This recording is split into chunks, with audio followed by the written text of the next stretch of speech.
Chapter 2. House Buying.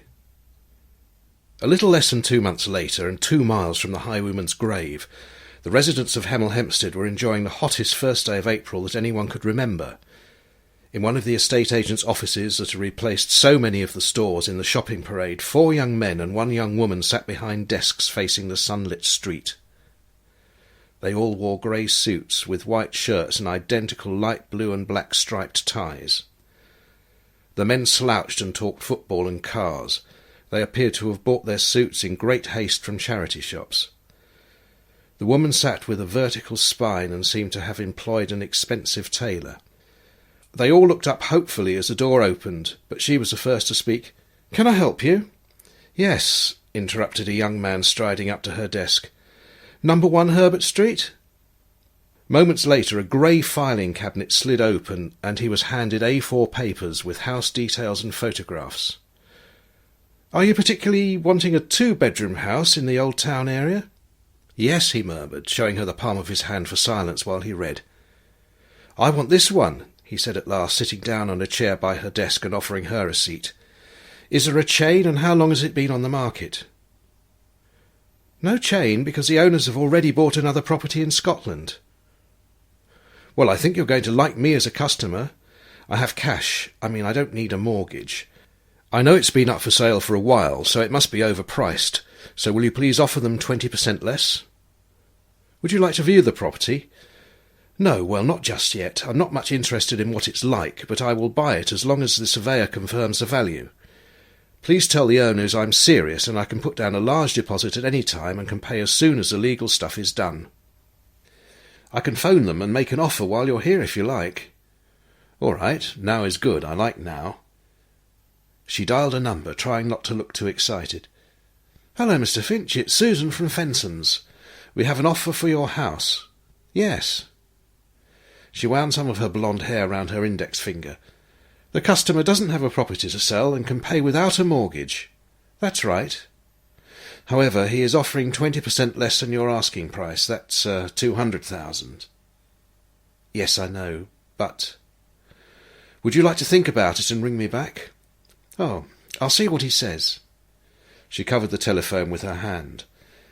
"They say, what about 10%? 15. "He says 15. She looked at him over the top of her glasses, smiling. 12? 12, that's 220,000. OK, final offer to be agreed now." "Right, Mr. Finch, 220,000 if you agree. Now, right." "Thank you, Mr. Finch." She put the phone down. "Well?"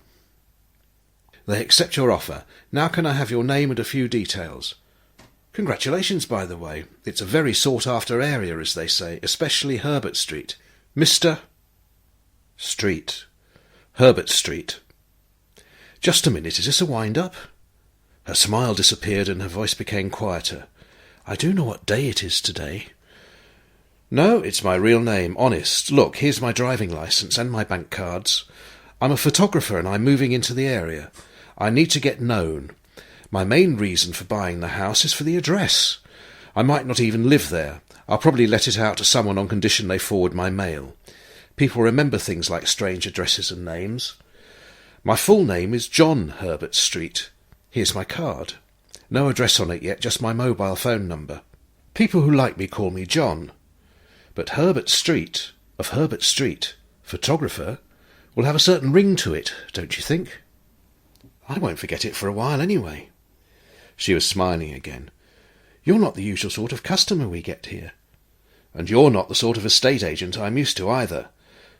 I think I'd like to see the property, now I've almost bought it." "Would you like me to arrange it?" "Well, now would be better." "Now?" "Yes, please. I like now." "And why not? You must have the keys because the owners are in Scotland, and you're not exactly rushed off your feet this morning." He smiled. "One of the others can show me if you like, if you think I might attack you or something." "I'd like to see you try. I'd break your neck in 2 places." She smiled sweetly. Then to her colleagues who were straining their ears to catch the conversation, she said in a louder voice, "I'm just taking a customer to Herbert Street." She rattled her way through 4 rows of keys on the wall. "Here we are. I can drive you there if you like." But it'll be quicker to walk. It's very close. Minutes later they were walking towards the old part of town, feeling the sun on their backs. It would have seemed to anyone watching that they were studying their sharp-edged shadows that preceded them on the cracked and stained pavement. His shadow was quite a lot longer than hers. The truth was that they were rapidly becoming aware of the attraction they held for each other. This surprised them both, so they were avoiding eye contact.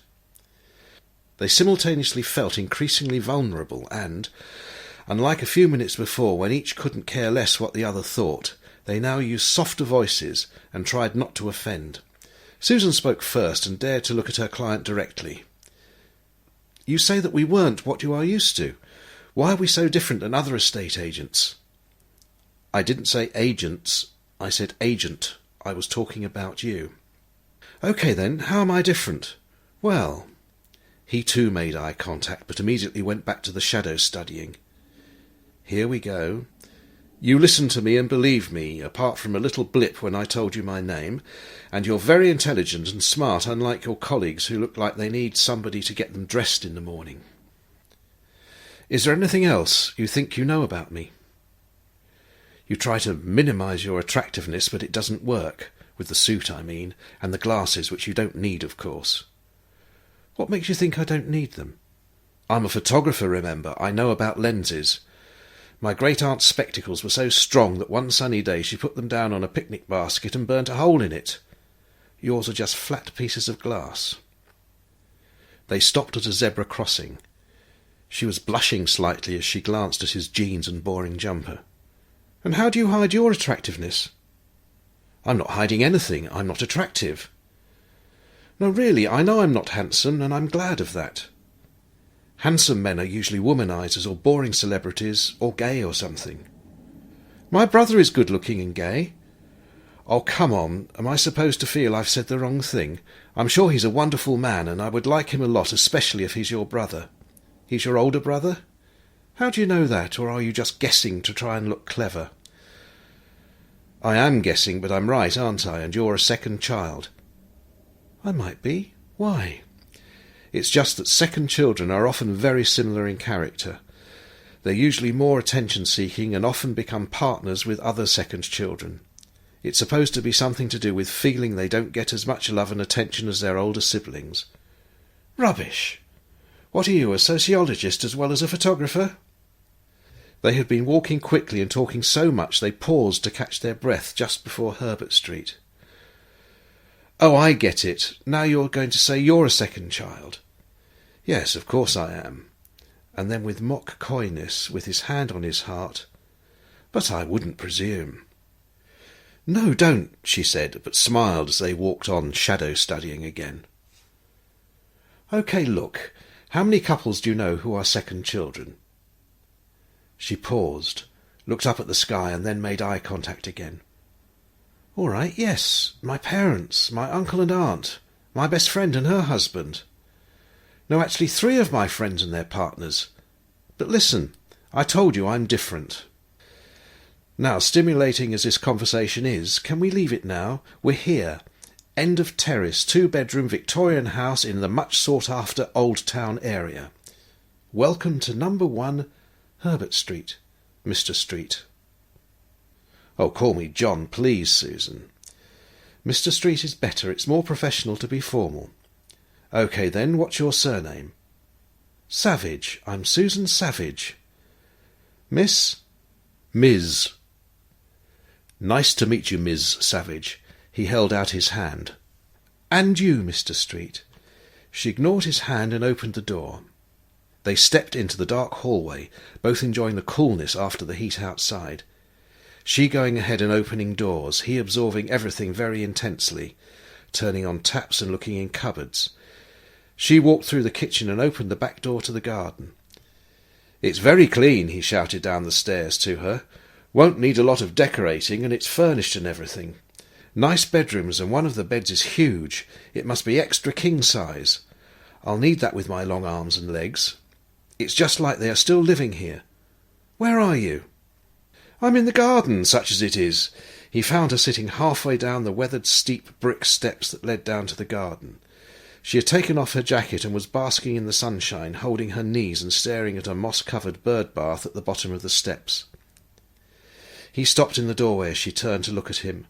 Her straight blonde hair catching the sun. He said nothing. "What?" she asked. "Oh yes, Mr. Photographer, you're going to say how beautiful my blonde hair is in the sunlight." Laughing, she lifted her glasses for a moment. "Do you want to see my fantastic blue eyes as well?" "You've got a funny way of selling a house." "And you've got a funny way of buying one." "Do you still want it?" she asked, getting up. "Oh yes, I might even live in it." "Really? That's nice, I'd like that." She walked down to the tiny garden. "And why would you like me living here?" he asked, following her. She strode past him, filled a watering can at a tap by the house, came back and began to top up the bird bath. He stood close to her. She didn't seem to mind and looked right into his face. "I ought to tell you something. This is my place. I'm selling it to you." "Well then, who the hell is Mr. Finch in Scotland?" "I'm sorry." She looked away. "He doesn't exist. It was stupid of me. To be honest, you threw me for a bit. I don't know what I was thinking about, because I would have had to have told you eventually. Somehow it was easier for me to negotiate a price without you knowing I was the owner. Do you forgive me?" She held out her hand. He looked at her suspiciously for a moment, then kissed the back of her hand in mock gallantry. She willingly let him keep holding it as she climbed the steps and looked down at him in a queenly manner. "And why is Her Majesty selling her palace?" "I'm buying somewhere else." "A bigger house?" "No, you can let go of my hand now. Look, I'm not trying to be mysterious. It's just a bit complicated, that's all. There will be a lot of work to do on my new property before I can live in it, so I shall have to rent somewhere while the work is going on. Don't worry, there won't be any problems as far as you're concerned. You can buy this place as soon as you like, or not, it doesn't matter to me. The person I'm buying from is going to retire to Spain. He just wants the money for spending, but he's in no hurry." "Do you live here, then?" "Sometimes. I travel a lot. I have another job as well as this one. It involves moving around quite a bit. No, I'm not going to tell you what it is, so don't ask." She went into the kitchen and hung her jacket on a peg on the inside of the door. "Do you want some coffee?" "Yes, please. Milk, no sugar." They stood facing each other, leaning against the black marble worktops fitted to both sides of the little kitchen.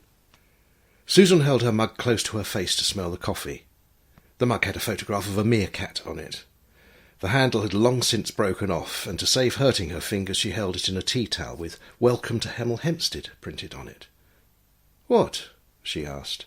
"I like meerkats. Is that all right? And I've had this mug for years. I always seem to have happy times with—" She blushed. John wondered if her large pupils were the result of moving into the dimly lit kitchen after the sunlight outside. "You do seem to be very much at home here," he said softly. It was very quiet indoors, and they were both silent as they each wondered what the other was thinking. Their thoughts welled up inside them, and both tried to speak at the same time, Susan ahead by a microsecond. "I wonder if you would consider—" "What do you think of this idea?" No, you first," said John. "Well, what do you think about me being your tenant?" "OK, you said you were going to have to find somewhere to rent, so I was just going to suggest it." "So you listen to people too? And you did say I was going to like you as a customer?" "Just as a customer?" "Let's keep this professional. How much will you want a month?" "Dunno." "No, seriously, whatever the going rate is. Slightly less if you like, because it would save me money advertising for someone, and paying 10% to one of you rip-off agents." "OK, done. Do you smoke?" "No. Do you?" "No. But I'll need to see your references." "Of course." "Only kidding." "I know." Silence for a moment. John spoke quickly. "Listen, this house has one bathroom, but each bedroom has its own loo and a shower. I mean, would you consider being my lodger instead of renting the whole house? You could live here almost without me ever seeing or talking to you, and I fully understand that you could break my neck in two places if I did." Seriously, the rent would be a lot less for you, so you could spend more on your new build, and I wouldn't have to find somewhere else." They stood looking directly at each other for a short while without any embarrassment. Susan slowly placed her coffee mug in the sink. "It seems we might have a very satisfactory agreement. Have you finished your coffee?" He hurriedly turned to pick up his mug and knocked it off the worktop. She caught it in mid-air, but in doing so splashed the remains of the coffee on his jeans. "Sorry," he said. "I'm not usually clumsy. Honest." "I know, it's the stress." She laughed as she attempted to wipe his jeans with a kitchen towel. "I'll do that." He grabbed the towel as well, and they had a mock tug-of-war with it. They stopped pulling and looked at each other, neither of them letting go. "Which bedroom will you want, Miss Savage?" he asked quietly. "Let's go and decide, shall we, Mr. Street?" They climbed the stairs, Susan first, pulling John by means of the tea towel. They dropped it as Susan's mobile rang. She sat on the step to answer it, taking off her shoes as John disappeared upstairs. "Hello, Michael. Yes, we've finished here, but we're going to have lunch and look at some other places." "No, just the exteriors to compare properties. But I think he's settled for Herbert Street." "Yes. That's the name. Bizarre, isn't it? I won't be back this afternoon. See you first thing tomorrow. Cheers." She switched off her phone and threw it onto the tea towel next to her shoes and began to climb the stairs. She stopped for a moment and added her glasses to the pile. Back at her office, Michael slowly put down the phone as he stared out of the window. One of his colleagues asked him, "Was that Susan? I thought she was keen on lunching with us at the new pub up the road." Michael tilted his chair back, put his hands in his pockets and his feet up on the desk. "So did I." He exchanged glances with his colleague. Then he added very quietly, "The lucky bastard."